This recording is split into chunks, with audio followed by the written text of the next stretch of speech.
It was hot. Always hot in Arizona, but now that heat had weight and a dark, malevolent substance. A trill of fear crept down her spine, but she didn't know what had scared her, why she suddenly had a sense of déjà vu that clenched her tight and terrified her. "Get to the car," Donald said, turning her and pulling her to the Toyota. "What's going on?" A sound, like nails on a chalkboard, like knives scraping china, ripped through the oppressive quiet. The blistering cacophony surrounded them, an invisible wall that herded them into shadow and gloom. "Dad, what is that?" she asked, gripping his hand, feeling the tremors coursing through his body. That tangible evidence of his alarm escalated her own. Her dad had weakened with illness, but remained one of the bravest men she'd ever known.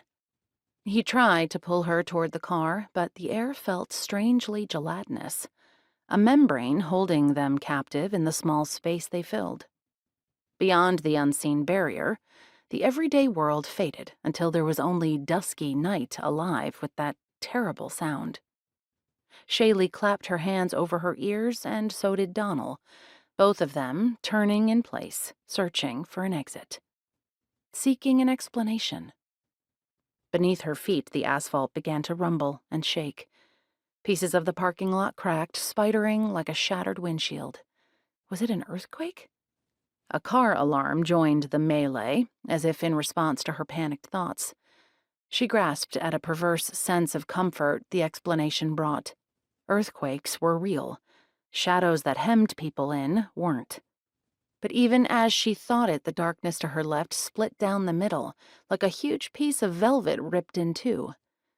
She heard the sound of it tearing, felt her breath seize in her chest as she watched the fissure grow. Felt again that unfathomable sense of déjà vu. Through the rent in the night, she saw a rock wall shooting straight up, perpendicular to the earth. At its base was a huge stone plateau, and on it stood a man and a teenage boy. Mouth dry, Shealy saw the man suddenly look up, his golden brown eyes wide with shock. For an instant they stared at one another, Shealy and this man, and she felt the touch of that glance like she did the heat, the fear. A queer sense of recognition staggered her. There was no way she'd met this man before and then forgotten him. No possible way. He stood well over 6 feet, perhaps even 6'5". Tall and muscular, so perfectly sculpted the Greeks might have used him as the model of Atlas, holding the world on his shoulders. A wound seeped blood into the fabric of his open shirt and splattered the burnished skin of his tight, massive chest and muscular abdomen, but he stood tall and strong. And those eyes, those incredible eyes. Who was he? Where was he?